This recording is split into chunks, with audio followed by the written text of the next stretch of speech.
My name is Lila Crawford. I never thought it would be this way. When Dad passed, I made a promise to him that I'd look after Mom and the kids. I was the oldest, so it was my responsibility, right? The thought of leaving for grad school seemed like a distant dream, something that didn't belong in this new life. And so, I stayed.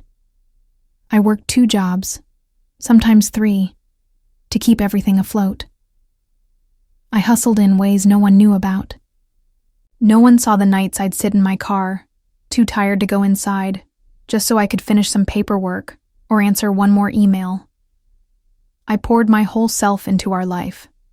The house, the bills, the car payments. Everything fell on me. I didn't mind. It wasn't glamorous, but it was necessary. I didn't even care that I was always too tired to go out with friends, too exhausted to care about the things I used to love. Mom needed me. The kids needed me. I was the backbone. I was their constant. When the house started falling apart, leaky, pipes, broken windows, warped floors, I couldn't just let it go. I took out loans, worked more hours, and saved up for a renovation. I put my heart into it, like it was my own home. I didn't want them to live in that crumbling place, not when I could do something about it. Every time I chose, every paint color was for them. For us. But no one ever asked me if I was okay. No one ever stopped to say, "You're doing too much." The family saw me as their savior, but they never saw the cost. No one asked how I was holding it all together. I was just the one who would do it. The one who would make sure they didn't drown. They didn't even know. No one knew. And that's when I started to wonder, did they even care? I never expected it to come like this. A group text. That's how they told me I wasn't welcome at the family party. The words were cold, short, almost like an afterthought. "You're not allowed. Mom doesn't want you there." I stared at that message for hours. My phone felt heavy in my hands. I couldn't breathe. It was like my chest had closed in on itself. I couldn't process it. Not all at once. I reread it a few times, hoping maybe I'd misunderstood. Maybe it was a mistake. But no, it was clear. They didn't want me there. My brother, my own brother, hadn't even called. There wasn't an explanation, no one trying to soften the blow. Just that message, that simple rejection. My heart twisted as I tried to figure out where I went. Wrong. What had happened? Why was I being shut out? I thought back on everything I had done for them. The late nights, the sacrifices, the feeling of exhaustion I could never shake. The way I would smile and nod, pretending everything was fine, when inside I felt like I was unraveling. Had they forgotten? Had they forgotten that I was the one who held everything together? I texted back. I asked why. But no one replied. The phone buzzed once, then again. A string of messages from other family members, but they weren't directed at me. They were congratulating each other for a great time, sending photos of the laughter, the drinks, the smiles. I didn't see any of them taking the time to care about me, the one who had made it all possible. They posted their pictures, standing, in front of the new kitchen I'd paid for, my marble countertops glistening behind them like a mockery. No one even said my name. They didn't need to. They had already told everyone I was too busy to show up. But it wasn't that. I was too busy. It was that they didn't want me there, and that was the moment I realized I was invisible to them. The party went on without me. It felt like I was living in some sick version of a dream, watching it all unfold through my phone. They posted about it all over social media. The photos, the laughter, the happy faces, and the captions that stung more than I could admit. Celebrating. Family, they'd say. But there was no mention of me, not once. I had been the one to make that house something more than a falling down disaster. I was the one who found the contractors, who worked overtime to pay for it, who picked out every detail, every tile, every fixture, every coat of paint. I poured my soul into that place. But there they were, drinking wine on the floors I'd scrubbed, taking pictures beside the counters I'd paid for, and I wasn't even a thought. I was supposed to be the center of it all.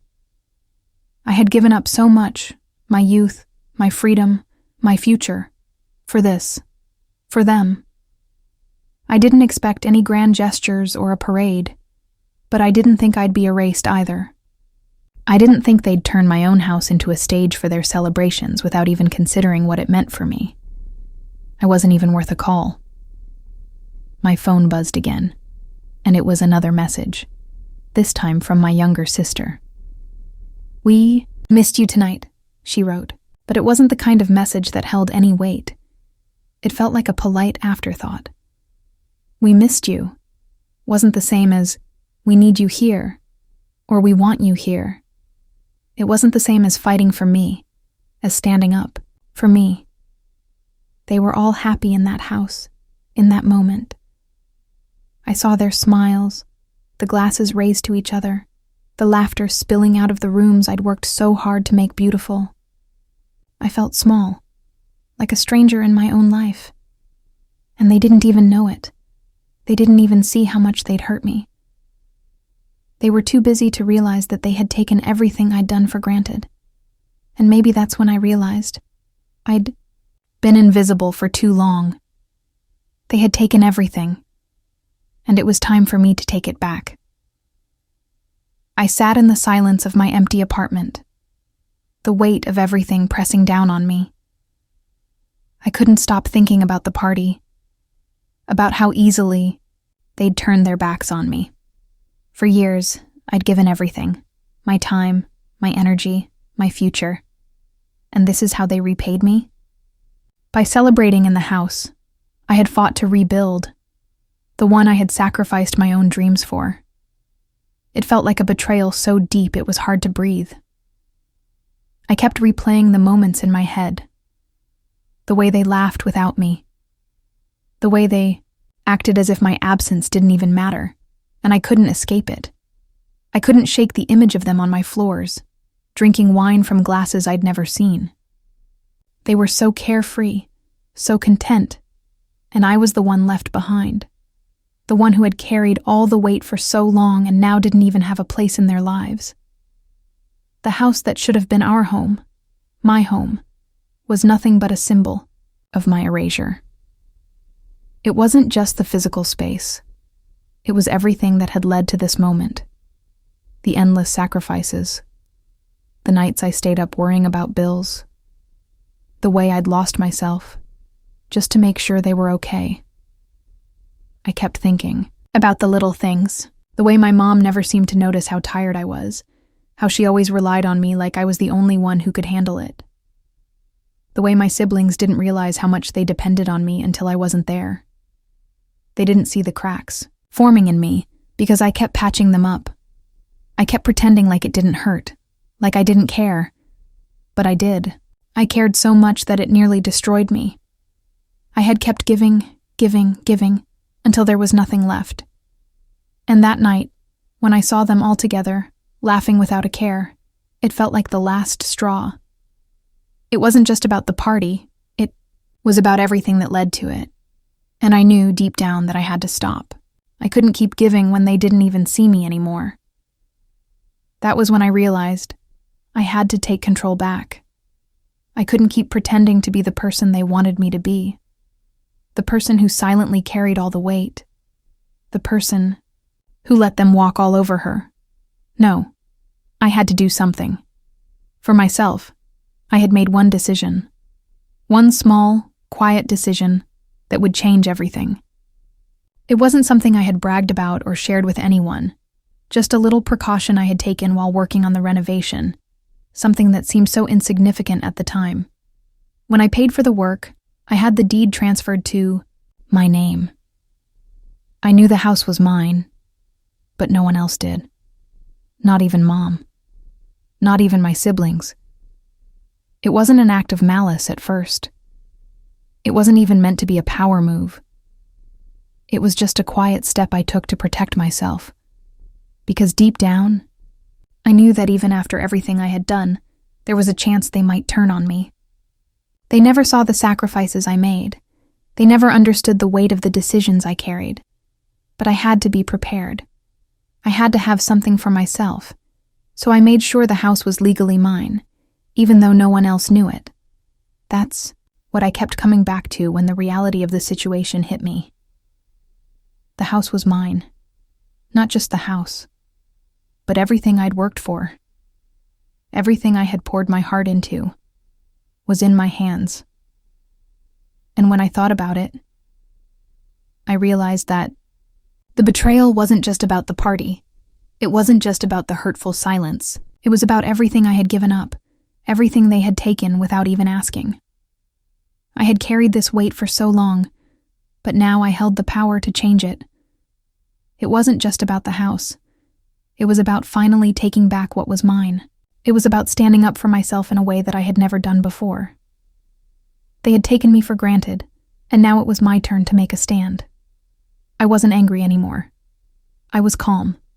It was time to act. The next morning, I called a lawyer. The sun barely peeked through the blinds as I woke up, the weight of the decision sitting heavy on my chest. I had no regrets. In fact, a strange sense of calm had settled over me. It was as though I was finally seeing clearly after all these years of living in a haze. The lawyer's office called a few hours after sunrise, confirming everything was in place. The 30-day notice was ready. I signed it without hesitation, my signature firm, confident, as though I was sealing my fate in a way that had been a long time coming. By mid-morning, the lawyer arrived at the house. My hands were steady as I handed him the envelope with the notice. He didn't need much explanation. He had seen situations like this before. It wasn't about revenge. It wasn't about cruelty. It was just business. The law was on my side. I had protected myself for years, and now I was going to let them see the truth. The house, their house, the one they had taken for granted, was no longer theirs. I didn't feel anything at first.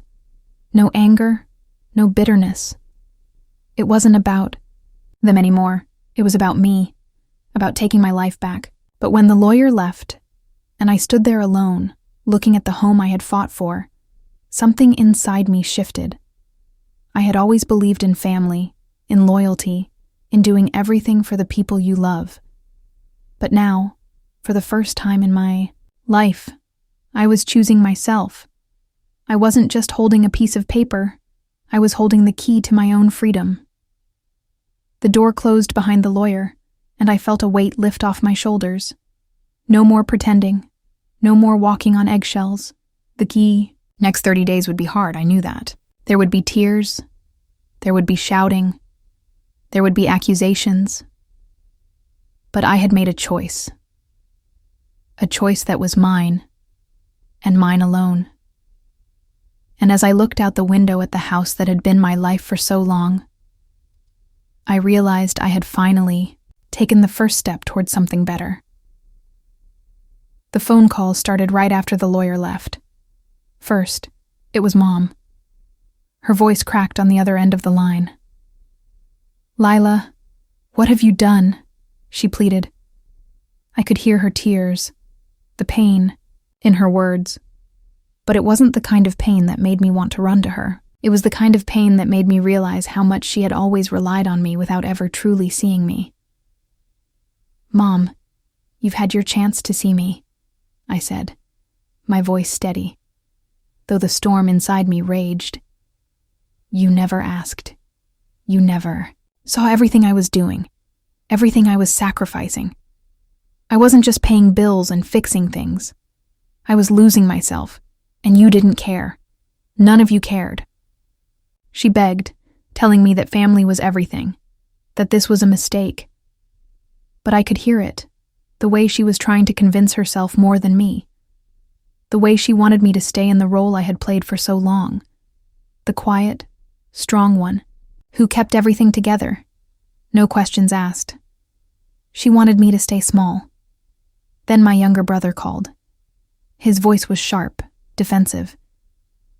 "You don't have the right to do this," he said. "Mom's falling apart because of you." "This is low, Lila," I laughed bitterly. "Low?" I asked, shaking my head. "You think what I've been doing for all these years was high?" I paused, swallowing the lump in my throat. "Maybe it's time someone stood up for me. Maybe you should stop treating me like I'm invisible." There was silence. Then came my sister, who didn't speak a word but just cried into the phone. She didn't even try to defend me. She was just sad. And that hurt the most. The fact that she didn't even know how to respond to the truth. One by one, they all came for me. I heard their guilt in their voices, their anger at me for doing something they couldn't understand. They didn't see the years of resentment that had built up in me, the quiet sacrifices that were never acknowledged. And now, when I finally put my foot down, they were the ones feeling betrayed. But I wasn't the one betraying them. I had been the one to stay, the one who had held everything together for too long, the one who had made sure their lives weren't as hard as mine had been. And now they were angry because I was asking for something in return. Respect. It was all too much. I hung up the phone, the words still echoing in my ears. I didn't know how to fix this.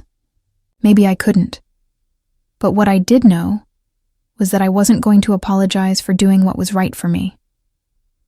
The days that followed were a blur of emotions and unanswered questions. My family had gathered at the house, demanding to know what had happened.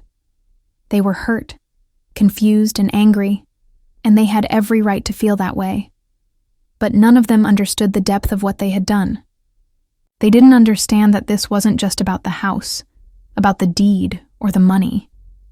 This was about everything I had given and the ways they had taken me for granted, over and over again.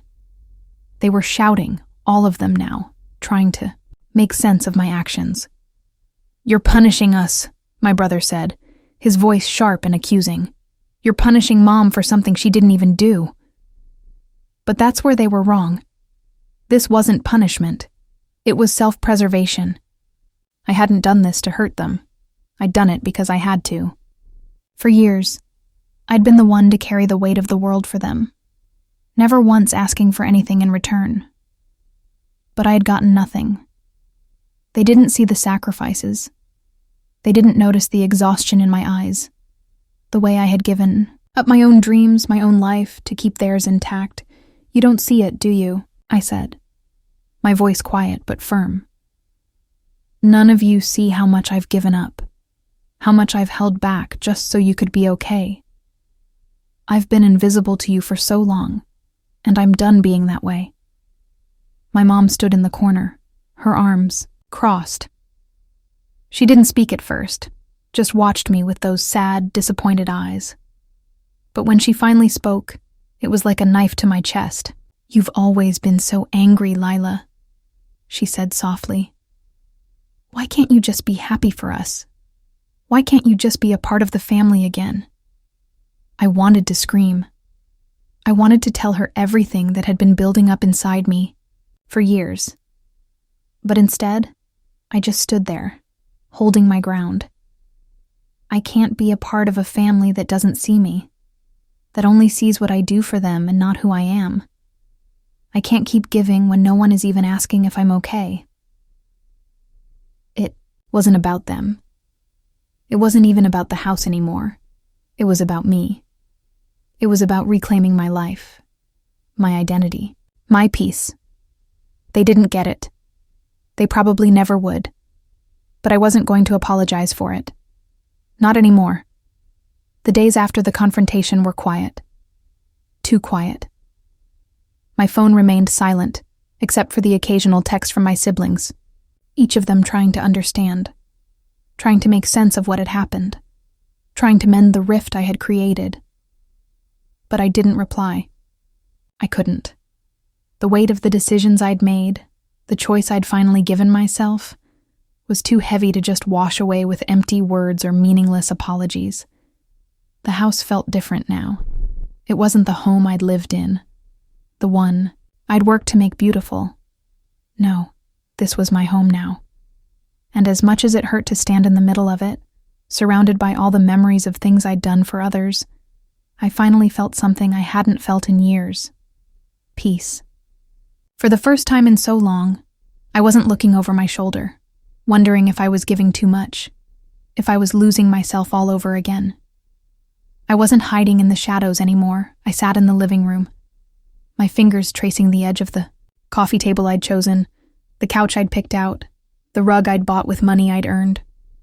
All of it was mine. But it wasn't just the physical things that mattered. It was the emotional weight I had carried for so long that I could finally release. They could take all the things that meant something to them, all the memories of a life they had built with my sacrifice, but they couldn't take this, my strength, my resilience, the fact that I was still standing, no matter how hard they tried to break me. I had always thought I needed their approval, their love, their validation. But I didn't. I had learned the hardest lesson of all, that I could stand on my own, that I could live without the weight of their expectations dragging me down, and that was worth more than anything they could ever give me. In this moment, I realized I wasn't just letting go of the past. I was freeing myself to become someone new, someone who could finally be honest with herself, someone who didn't have to apologize for doing what was best for her. It wasn't just about the house. It was about claiming my life back. The 30 days passed, though it felt like they dragged on forever. I kept waiting for some big confrontation, some grand moment where everything would come crashing down. But nothing happened. The calls stopped coming. The texts became less frequent. It was as if, over time, they had accepted that I was no longer the person they could rely on without question, that I wasn't the Lila they could take for granted. And I realized something. Maybe it wasn't about them. Maybe it was always about me, about how I had allowed myself to be treated for so long, how I had let myself stay small, let them hold me back, because I believed that was the only way to love them. But that was never real love. It was duty. It was obligation. And now, for the first time in my life, I was free to love myself. I packed a bag and left the house one morning, the sound of the door closing behind me almost comforting. There was no need for a dramatic farewell, no final showdown, just the quiet realization that I was done. Done with the expectations, the guilt, the endless cycle of giving everything with no return. The house, my home, would remain just as I left it, because in the end, it wasn't the place that mattered. It was the life I was finally stepping into on my own terms. No more apologies. I didn't need to be anyone's savior. I was Lila,